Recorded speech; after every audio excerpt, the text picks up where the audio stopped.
शहीदों और मुहाफिजों को सलाम है, सलाम है, सलाम है,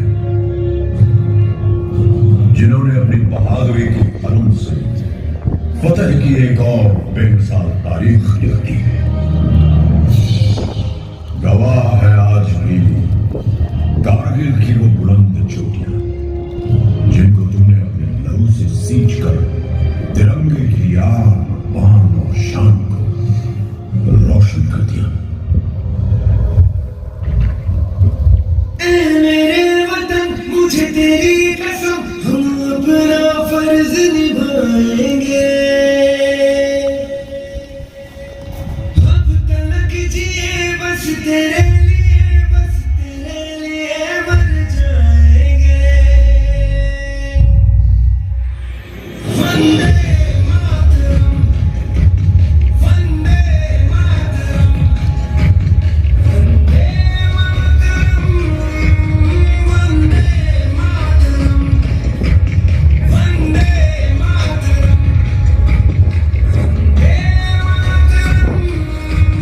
वंदे मातरम। चले कि चले तूफान उठे, बढ़ता ही रहे, तू रुके नहीं। जब तक है कलक, जब तक है जमी, मेरा दिल ये कहे कभी झुके नहीं। बस लहराए तिरंगा,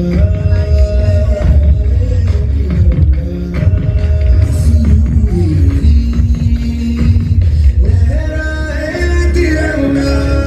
वंदे मातरम, वंदे मातरम, वंदे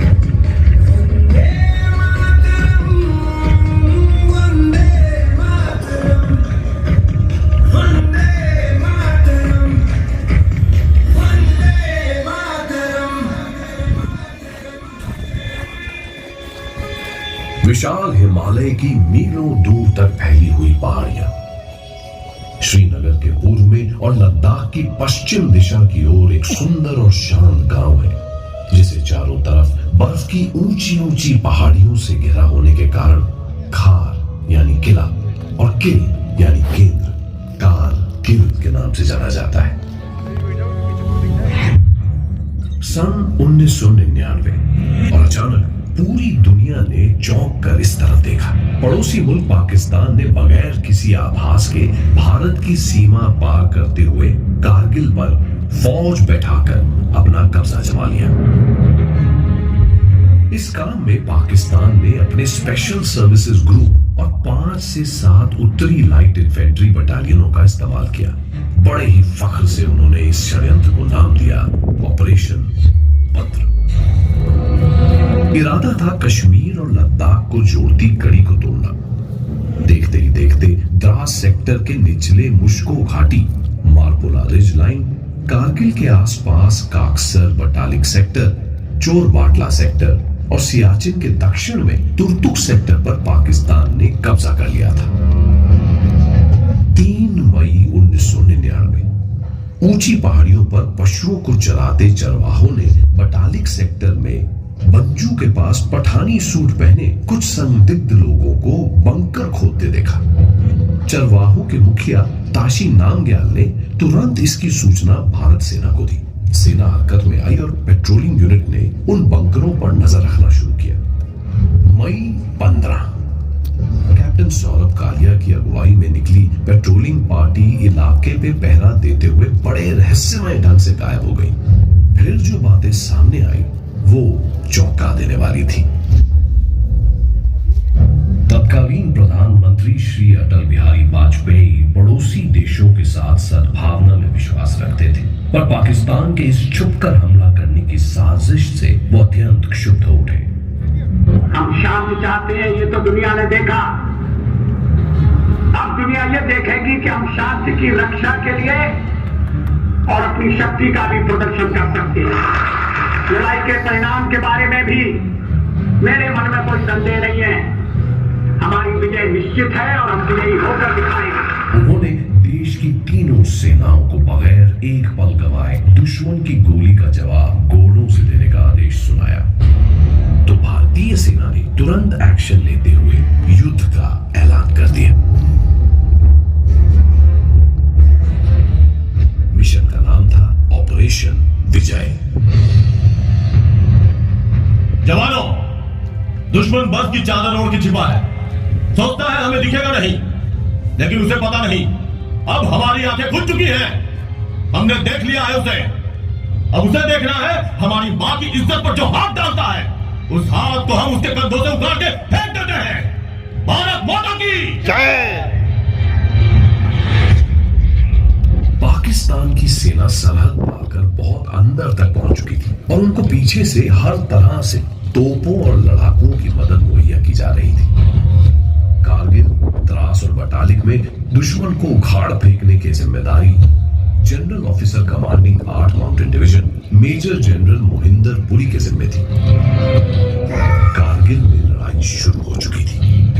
जनरल वीपी मलिक के नेतृत्व में लड़ी गई कारगिल की जंग अपने आप में एक मिसाल है। मई 1999 अधिकतर सैन्य बल बटालिक, द्रास और मशको घाटी में तैनात थे ताकि हम पाकिस्तानी घुसपैठियों को कुकरतांग, खानूबर, तोलोलिंग, टाइगर हिल, पॉइंट 4875 और मशको घाटी से खदेड़ सके। पहली कोशिश थी नेशनल हाईवे के आसपास की चोटियों से दुश्मन को भगाना और अपना अधिकार फिर से स्थापित करना। भारतीय लड़ाकू विमान हमले को तैयार थे और ऑपरेशन सफेद सागर के अंतर्गत दुश्मन के ठिकानों को बर्बाद करने को पूरी तरह मुस्तैद।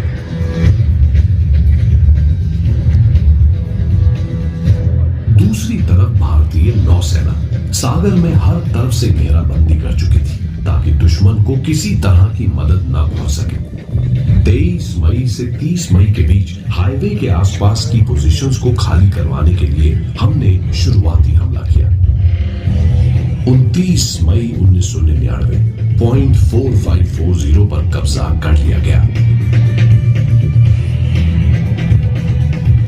इसी दौरान लद्दाख स्काउट्स के मेजर सोनम वांगचुक को आदेश मिला कि बटालिक सेक्टर में 18,000 फीट की ऊंचाई पर लाइन ऑफ कंट्रोल पे फौरन अपनी ऑब्जर्वेशन पोस्ट स्थापित करना बहुत जरूरी है। सिर्फ 30 साथियों को साथ ले वांगचुक ने बेहद कठिन चढ़ाई वाली उन दुर्गम पहाड़ियों पे मार्च शुरू किया। जुले साहब, 18,000 फुट की ऊंचाई पे जाके पता चला दुश्मन वहां पहले ही पहुंच चुका है। तो साहब, तो और भी अच्छा है। ऑब्जर्वेशन पोस्ट बिना दुश्मन की लाशों के वीरान नजर आएगा ना। हाँ सर, बिल्कुल सही कहा सर। वैसे भी ऐसा शुभ काम करने से पहले बलि देने की परंपरा है हमारी। देवी माँ को खुश करने के लिए कुछ सिर तो चढ़ाने ही चाहिए ना। हाँ हाँ सर, हमारा खुखरी ने भी बहुत टाइम से खून नहीं चखा है सर। हाँ तो आज चख लेगी।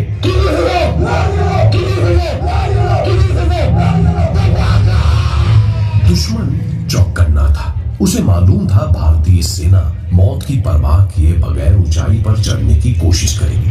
अंधाधुंध फायरिंग की गई हमारे जवानों पर। गोलियों की चपेट में एक जवान शहीद भी हो गया। दुश्मन की मौजूदगी का पता चलने के बावजूद मेजर वांगचुक के कदम नहीं रुके। दुश्मन की गोलियों से बचते, पत्थरों की आड़ में छिपते छिपाते वो आखिरकार रिज लाइन तक पहुंचकर ही माने। मेजर वांगचुक और उनके जवानों ने दुश्मन पर हमला कर दिया। उस दिन खुखरी ने जी भरकर खून पिया। दुश्मन के कई घुसपैठी मारे गए। अपने इस अदम्य साहस, उत्कृष्ट नेतृत्व और कर्तव्य निष्ठा के लिए मेजर सोनम वांगचुक को महावीर चक्र से सम्मानित किया गया। लेकर जान हथेली पर कतरा कतरा कुर्बान तुझ पर, झुकने न देंगे हम तेरा सर। लेकर जान हथेली पर कतरा कतरा कुर्बान तुझ पर, झुकने न देंगे हम तेरा सर।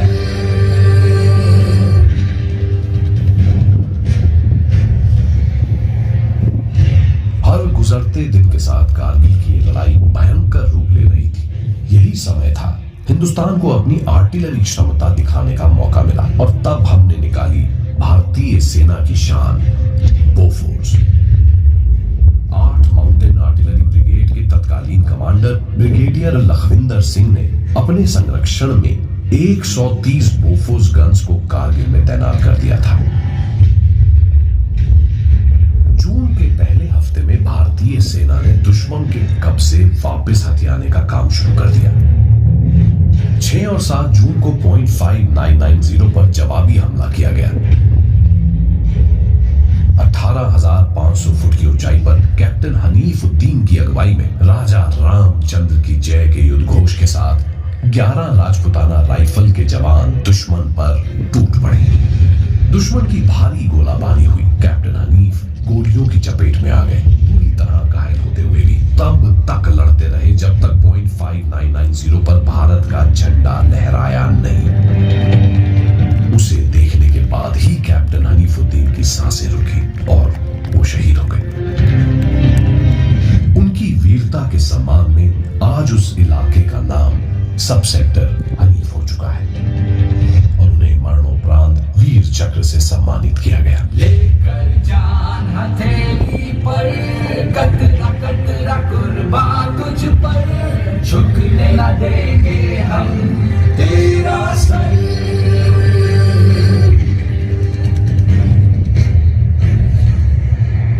तोनोलिंग कारगिल की अब तक की सबसे ज्यादा खतरनाक लड़ाई है। तोनोलिंग और उसके आसपास के इलाके में ही पाकिस्तान ने सबसे ज्यादा घुसपैठ की थी और यहीं से ऑपरेशन विजय ने एक बेहद निर्णायक मोड़ लिया था। नेशनल हाईवे अभी भी पूरी तरह सुरक्षित नहीं था। नेशनल हाईवे को सुरक्षित करने की जिम्मेदारी 56 माउंटेन ब्रिगेड के कमांडर ब्रिगेडियर अमर ऑल को सौंपी गई।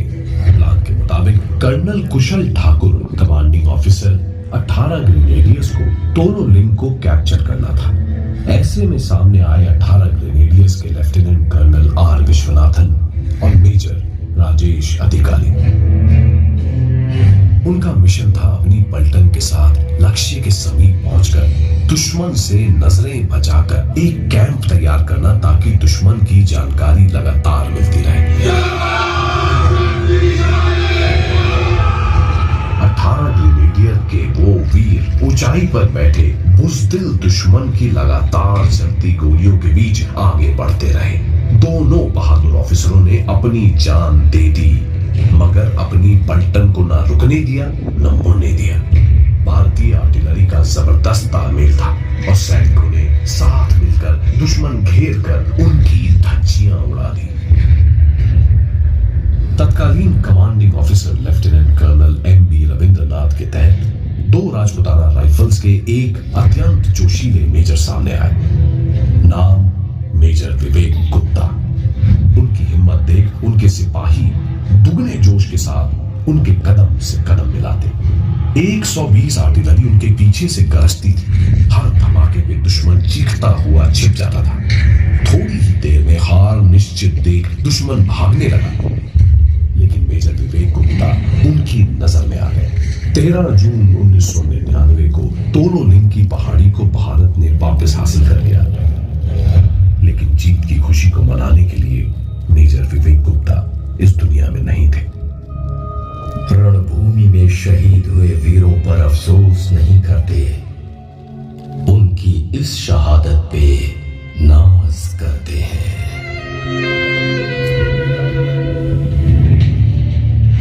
अब अगला लक्ष्य था पॉइंट 5140। 13 जम्मू कश्मीर राइफल्स में कप्तान Sanjeev Jamwal bravo company commander और captain Vikram Batra delta company commander के तौर पर तैनात थे। लेफ्टिनेंट कर्नल वाई के जोशी तत्कालीन कमांडिंग ऑफिसर जिन्होंने 2018 में 14 कोर की कमान संभाली। इन दोनों को पॉइंट 5140 को जीत कर लाने का आदेश सुनाया। Be warned, guys. Point 5140 Tololing ridge line की सबसे ऊंची, बेहद खतरनाक और ऑलमोस्ट impenetrable पहाड़ी है। You know, guys, it's gonna be very, very tough. Tough makes it interesting, sir. National highway से खतरा दूर करने के लिए उस पर कब्जा करना है ना? समझ लीजिए सर, हो गया। हम जीत की इस आस को जीत का इतिहास बनाकर लौटेंगे। And that's a promise, sir. 20 जून सुबह 3:15 पर कैप्टन संजीव जामवाल ने अपनी ब्रावो कंपनी के साथ पॉइंट 5140 पर मौजूद 7 में से 2 बंकर पर कब्जा कर लिया और और पहले से निर्धारित सक्सेस सिग्नल ओ या कहकर अपने कमांडिंग ऑफिसर को जीत की जानकारी दी। इसी दौरान पाकिस्तानी आर्मी के सैनिक डेल्टा कंपनी के रेडियो नेट पर आए और लेफ्टिनेंट विक्रम बत्रा को धमकाया और उकसाया, लेकिन वीर विक्रम पर गीदड़ धमकियों का कभी असर नहीं होता था। लेफ्टिनेंट विक्रम बत्रा ने अपनी डेल्टा कंपनी के साथ दुर्गा माता की जय के जयकारों के साथ बाकी बचे 5 बंकर पर हमला बोल दिया और अकेले ही दुश्मन के 4 सैनिकों को मार गिराया। सुबह 4:35 पर कैप्टन विक्रम बत्रा ने अपने कमांडिंग ऑफिसर को जीत का सक्सेस सिग्नल दिया। ये दिल मांगे मोर।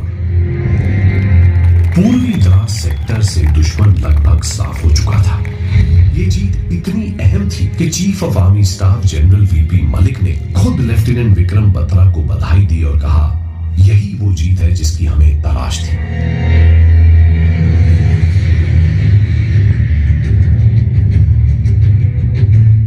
उसकी बहादुरी ने भारतीय सैनिकों के मन में नया जोश भर दिया था। उसका नाम बदल कर रखा शेरशाह।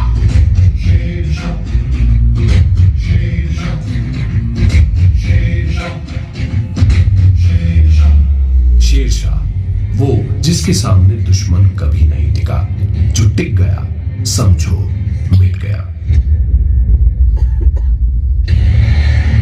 तोलोलिंग और .5140 से खदेड़े जाने के बाद पाकिस्तानी अब .4700 पर जम गए। 18 गढ़वाल राइफल्स के जवानों ने भारी गोलाबारी के बीच बड़े चौंका देने वाले तरीके से दुश्मन पर हमला कर उन्हें जड़ से उखाड़ दिया और .4700 पर अपनी जीत दर्ज की। पाकिस्तानी आर्टिलरी 3 पिंपल इलाके में बैठकर हम पर सटीक निशानेबाजी कर रही थी। श्री रामचंद्र की मेजर आचार्य और कप्तान विजयन थापड़ ने अपने साथियों के साथ मिलकर दुश्मन पर हमला बोल दिया। जख्मी होने के बावजूद दुश्मन से लड़ते रहे और आगे बढ़ते रहे। कामयाबी तो मिली, पर अपनी जान की कुर्बानी देकर। 3 पिंपल्स की लोन हिल पर अभी दुश्मन का ही कब्जा था। कैप्टन एंड कैंगरूज बिना किसी स्पेशल माउंटेनियरिंग इक्विपमेंट के चट्टान के साथ साथ आगे बढ़कर ऊपर चढ़े और पूरी निडरता के साथ यूनिवर्सल मशीन गन को संभाले दुश्मन के 2 सैनिकों को मार दिया और फिर बाकी 2 को अपनी कमांडो नाइफ से मौत के घाट उतार दिया।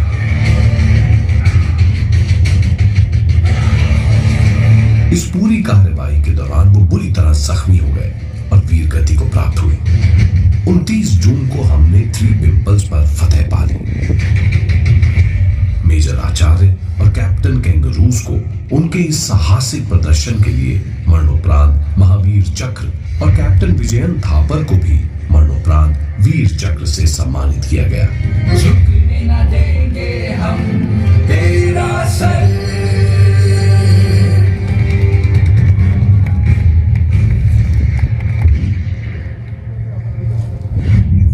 उधर दूसरी तरफ 30 जून को हमने खालूबर की रिज लाइन पर अपनी पकड़ बना ली। 3 जुलाई सुबह तड़के ही जय महाकाली आयो गुरखाली के युद्धघोष से पूरा इलाका थर्रा उठा।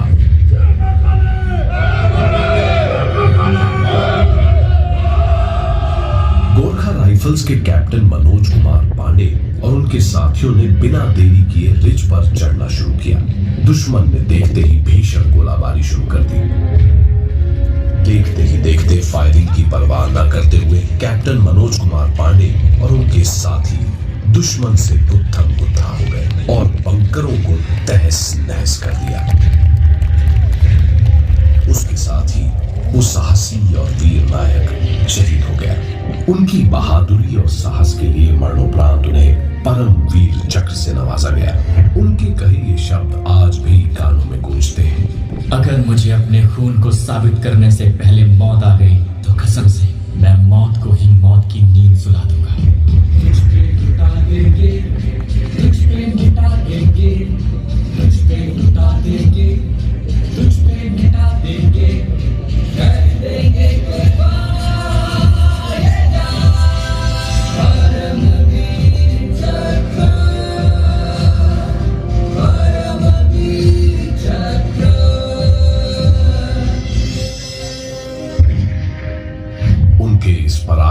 वजह से ही भारतीय सेना खानूपर पर अपना वर्चस्व दोबारा स्थापित करने में सफल हुई।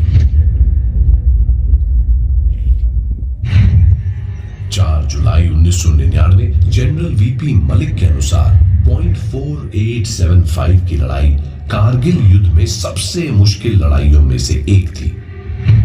.4875 कॉम्प्लेक्स को कैप्चर करने की जिम्मेदारी 79 mountain brigade commander brigadier Ramesh Kakkar को सौंपी गई। 79 माउंटेन ब्रिगेड के 13 जम्मू और कश्मीर, 17 जाट और 2 नागा ने इस लड़ाई में हिस्सा लिया। 13 जम्मू और कश्मीर के कमांडिंग ऑफिसर कर्नल जोशी ने अपने चारों company commander major Bhaskar, major Gurpreet, major SS Japal और मेजर विकास वोरा को ऑपरेशन के बारे में ब्रीफ किया। Look here guys, this is .4875. ये है पिंपल 2 और यहाँ फ्लैट टॉप।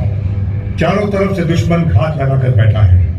वो जानता है कि कुछ ही घंटों में उसका खेल खत्म होने वाला है। So they are going to play dirty. Dirty as in ना कोई दीन, ना कोई ईमान, with absolutely no scruples. किसी भी तरीके से दुश्मन सिर्फ और सिर्फ हमें रोकना चाहता है, बस। Permission to speak sir. बोलो मेजर गुरप्रीत। दुश्मन चाहे जैसा भी हो sir, this is the Indian army. ना हम रुकते हैं ना कभी झुकते हैं। Great. And you major Vikas Vora? I concur, sir. Let's wipe these bugs out of our home, sir. 4 July 2100 hours 13 Jammu और कश्मीर राइफल ने दोबारा हमला बोल दिया। मेजर भास्कर की अगुवाई में चार्ली कंपनी 5 जुलाई की सुबह 4:30 बजे तक दुश्मन से 200 मीटर के दायरे में पहुंच गई। अचानक दुश्मन को हमारी गतिविधि की भनक लगी और उसने .4875 पिंपल 2 और एरिया फ्लैट टॉप से अंधाधुंध फायर खोल दिया। सुबह हो चुकी थी। दुश्मन के 2 बंकर करारा फायर बरसा रहे थे। उन्हीं बंकर को बर्बाद करने की कोशिश में सूबेदार रमेश चंद्र और राइफलमैन नरिंदर शहीद हुए। लगा आगे बढ़ना शायद नामुमकिन है। मेजर गुरप्रीत ने इन हालातों की जानकारी अपने commanding officer lieutenant colonel Y K. Joshi को दी। अपनी जान की परवाह किए बगैर दुश्मन के फायर का सामना करते हुए खुद लेफ्टिनेंट कर्नल वाई.के. जोशी सुबह 10:30 बजे चार्ली कंपनी की लोकेशन पर पहुंच चुके थे। उन्होंने सबसे पहले फायरिंग बेस से 2 बेहद सटीक मिसाइल दागे और दुश्मन के 2 बंकरों को तबाह कर दिया। इसके बाद ही चार्ली कंपनी के लिए सकुशल निकल पाना संभव था। चार्ली कंपनी को स्काउट के तौर पर लीड कर रहे थे राइफलमैन श्याम सिंह। दुश्मन ने अचानक फायर खोल दिया। घायल होने के बावजूद उखड़ती सांसों के बीच राइफलमैन श्याम सिंह ने लड़ना नहीं छोड़ा। बंदूक की बेयोनेट से 2 पाकिस्तानी फौजियों को बींध दिया और उनके खत्म होने के बाद अपने प्राण त्याग दिए। इस वीर बलिदान के लिए राइफलमैन श्याम सिंह को वीर चक्र से सम्मानित किया गया। झुकने न देंगे हम तेरा सर।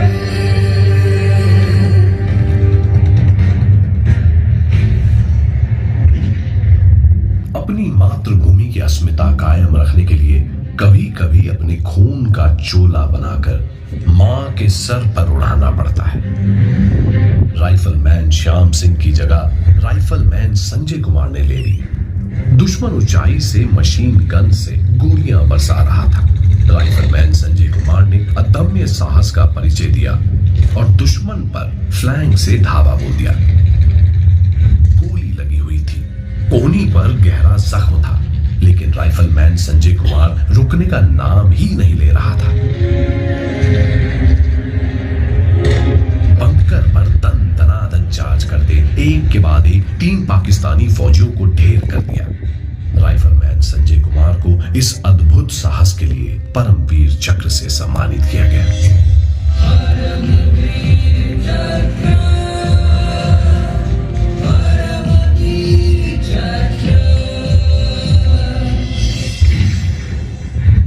जाबाजों के साहस और दृढ़ निश्चय की वजह से 5 जुलाई को 1300 आवर्स पर .4875 और एरिया फ्लैट टॉप पर भारतीय सेना का कब्जा था। दुश्मन अब .4875 और एरिया फ्लैग टॉप के बीच में घुस चारों तरफ फैल गया था। कैप्टन नवीन नागप्पा और उनके साथ हमारे 10 वीर सैनिकों ने उनका मुकाबला किया। ये लड़ाई 36 घंटों तक चलती रही। इस टुकड़ी का अब एम्युनिशन भी खत्म होने लगा था, लेकिन जोश में कोई कमी नहीं थी। अब दुश्मन हमारी टुकड़ी पर लगातार ग्रेनेड बरसा रहा था, लेकिन हमारे जाबाज बिना हिम्मत हारे उन्हीं ग्रेनेड्स को उठाकर दुश्मन के बंकर पर फेंककर उन्हें बर्बाद कर रहे थे। उसी दौरान कैप्टन नवीन नागप्पा के पास एक ग्रेनेड फटा और वो गंभीर तरीके से जख्मी हो गए। इसी दौरान कैप्टन विक्रम बत्रा और सूबेदार रघुनाथ सिंह को पूर्वी दिशा से जाकर रॉकी नॉक पर दुश्मन को बर्बाद करने का आदेश मिला। भारतीय सेना का ये शेरशाह अपनी टुकड़ी को लेकर आगे बढ़ रहा था जब उन पर दुश्मन के एक बंकर से कारगर फायर आया। कैप्टन विक्रम बत्रा की टुकड़ी ने तुरंत पत्थरों में आड़ ली। पाकिस्तानी सैनिक इस शेर की बहादुरी से भली भांति वाकिफ थे, उन्हें उकसाने लगे। ओए ओए, तू है शेरशाह? अपने बंदे कह रहे थे शेर है तू, है? आ देखिए जरा, बड़ा शेर बनता है तू, है? अरे शेर बनाने से नहीं बनते बेवकूफों। शेर को उसकी माँ जानती है, माँ, और मेरी माँ है भारत माँ। निकलो हमारे देश से, दफा हो जाओ। और ठीक है, चले जाएंगे। और पर जो तुम्हारी फिल्म स्टार है माधुरी दीक्षित, और एक बार उसको तो यहाँ बुलवा दे। आप वही बुला दे माधुरी दीक्षित। आ गई माधुरी दीक्षित, ले विथ लव। और माधुरी दीक्षित जरा बिजी है बेवकूफों, तो मैं खुद आ रहा हूँ तुम्हारे लिए। कैप्टन विक्रम बत्रा ने दुश्मन पर गोलियों की बौछार कर दी और 5 दुश्मन मार गिराए। भागते हुए दुश्मन ने पलटवार किया और चारों तरफ से गोलियां बरसानी शुरू की। एक गोली कैप्टन बत्रा के सीने में लगी। वो फिर भी गोलियां चलाता रहा।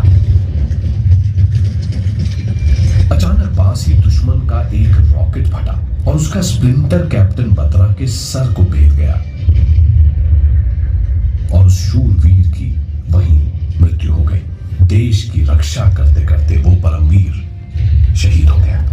उनके इस अदम्य साहस के लिए उन्हें भारत के सर्वोच्च वीरता पुरस्कार परमवीर चक्र से सम्मानित किया गया।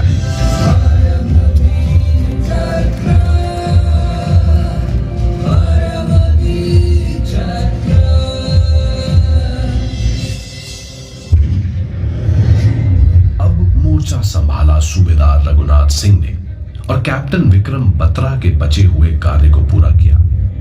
.4875 पर विजय हासिल करने के बाद कमान अधिकारी 13 जैकरिफ लेफ्टिनेंट कर्नल वाई.के. जोशी ने पाकिस्तानी सैनिकों के शवों को पूरे सैनिक सम्मान के साथ दफनाकर मानवता और भारतीय सेना की परंपराओं की अद्भुत मिसाल प्रस्तुत की। इस लड़ाई के दौरान 13 जम्मू कश्मीर राइफल्स, 2 नागा और 18 गढ़वाल राइफल्स ने मिलकर दुश्मन के 71 हथियारों पर कब्जा किया।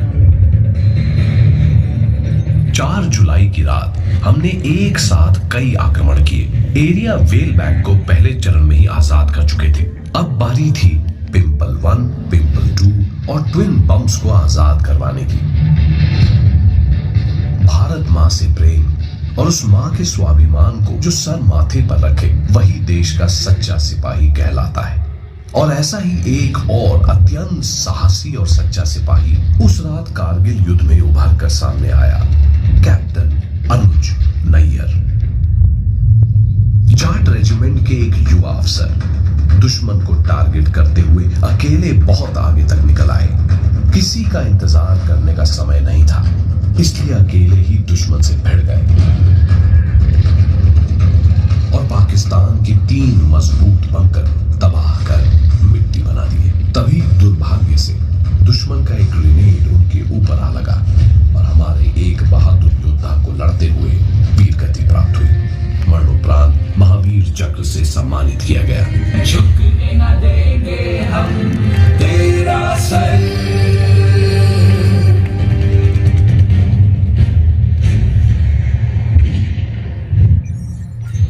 8 जुलाई को पिंपल 2 भी हमारे कब्जे में था। उधर ट्विन बम्स पर 5 जुलाई की रात ही आक्रमण हो चुका था। जय दुर्गा नागा के नारे के साथ नागा रेजिमेंट के जांबाजों ने दुश्मन पर हमला बोला। दुश्मन तैयार था, उसने जवाबी हमला किया, लेकिन हमारे वीरों ने उसका हमला विफल करते हुए 6 जुलाई को ट्विन बम्स पर भारत का झंडा दोबारा गाड़ दिया। 10 जुलाई को सारा इलाका भारत के कब्जे में था। मशको घाटी में हाईवे पर मंडराता खतरा समाप्त हो गया। टाइगर हिल को दुश्मन से खाली करने की प्रक्रिया भले ही 15 मई को शुरू हो गई थी, पर वहां से दुश्मन का नामो निशान मिटाते मिटाते मई खत्म हो गया। 192 माउंटेन ब्रिगेड के कमांडर ब्रिगेडियर MPS बाजवा ने 18 ग्रेनेडियर और 8 सिख को टाइगर हिल पर हमला करने का आदेश दिया।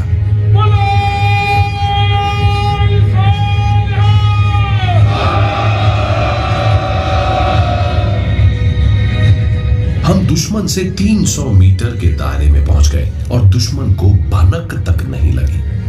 सर्वदा शक्तिशाली के युद्ध घोष के साथ 18 ग्रेनेडियर्स की घातक पलटन ने दुश्मन पर हमला बोल दिया। पर ग्रेनेडियर योगेंद्र सिंह यादव दुश्मन की मशीन गन की चपेट में आ गए। 15 गोलियां अपने पर झेल कर अपनी जान की परवाह न करते हुए वो बंकर की तरफ बढ़े। 4 पाकिस्तानी गार्ड जो रास्ते में थे उन्हें वहीं भून दिया और ग्रेनेड बंकर के अंदर उछाल दिया। एक झटके में दुश्मन की दंदनाती मशीन गन शांत हो गई। बुरी तरह से घायल होने के बावजूद दुश्मन से भिड़े और उन्हें खत्म कर दिया। अपने इस निडर और साहसिक कार्य के लिए ग्रेनेडियर योगेंद्र सिंह यादव को परम वीर चक्र से सम्मानित किया गया।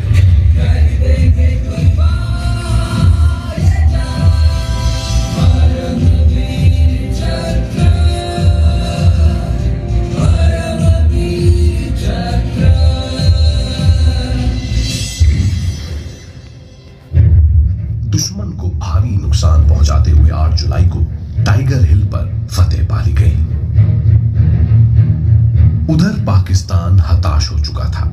कश्मीर के मुद्दे को ढाल बनाकर बाकी देशों से मदद की गुहार लगाने लगा।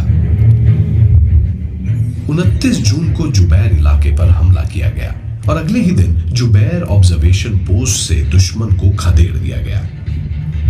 बिहार रेजिमेंट के मेजर KPR हरी की अगुवाई में भारतीय सैनिक दुश्मन की भीषण गोलाबारी के बीच जय बजरंग बली, बिरसा मुंडा की जय के जयकारों के साथ खड़ी चढ़ाई चढ़ जुबैर टॉप में दुश्मन से सिर्फ 50 मीटर की दूरी पर पहुंच दुश्मन को बहुत चक्का कर दिया।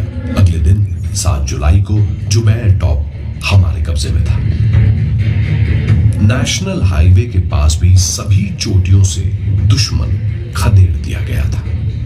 अमेरिका के हस्तक्षेप और पाकिस्तान के प्रधानमंत्री के लिखित और मौखिक बयान के बाद कारगिल का युद्ध रुक गया और दुश्मन को शर्मनाक स्थिति में 26 जुलाई तक वापस जाने को मजबूर होना पड़ा। भारतीय फौज की अनेक पलटनों ने मिलकर किसी निपुण और दक्ष टीम की तरह पूरे समन्वय के साथ ये बेहतरीन जीत हासिल की। सिर्फ और सिर्फ अपनी देशभक्ति की भावना, अथाह शौर्य और अपनी देश भूमि से अगाध प्रेम के चलते ये विजय प्राप्त हुई।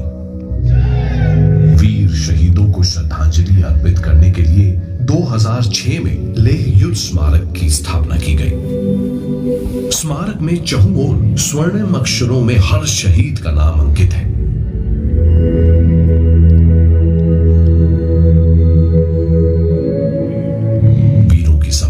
शौर्य स्थल के नाम से प्रसिद्ध है। इस सारे प्रांत की रक्षा करते हुए देश की आन की खातिर अपने प्राण आहूत करने वाले लगभग 1700 सैनिकों के बलिदान सदैव अमर करती हुई ये वो पावन भूमि है।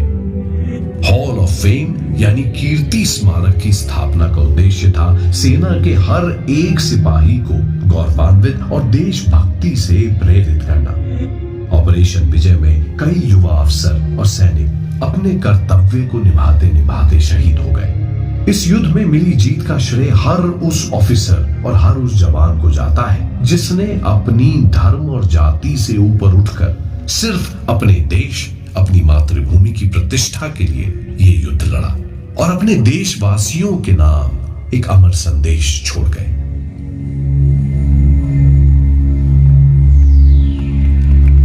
जीवन जो मिला था हमको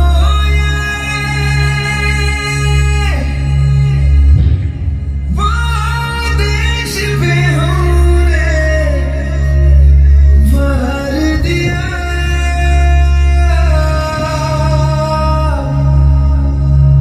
जो कर्ज था अपनी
हर वो निवासी जिसे अपने देश से प्रेम है, वो जिसे अपनी भारत मां पे गर्व है, वो जो यहाँ मौजूद इन बहादुर सैनिकों के बलिदान को नमन कर रहा है, वो हर भारतीय विश्वास दिलाए सेना को कि ये वीरता और साहस की गाथा बार बार दोहराई जाएगी। विश्वास दिलाए कि जो सिपाही देश के लिए अपनी जान दे गया है, उसकी खातिर भारत मां के चरणों में श्रद्धा के दीप जलाए जाएंगे। विश्वास दिलाए कि जब तक सांस में सांस है, कारगिल के योद्धाओं को हमेशा हमेशा इसी तरह याद किया जाएगा।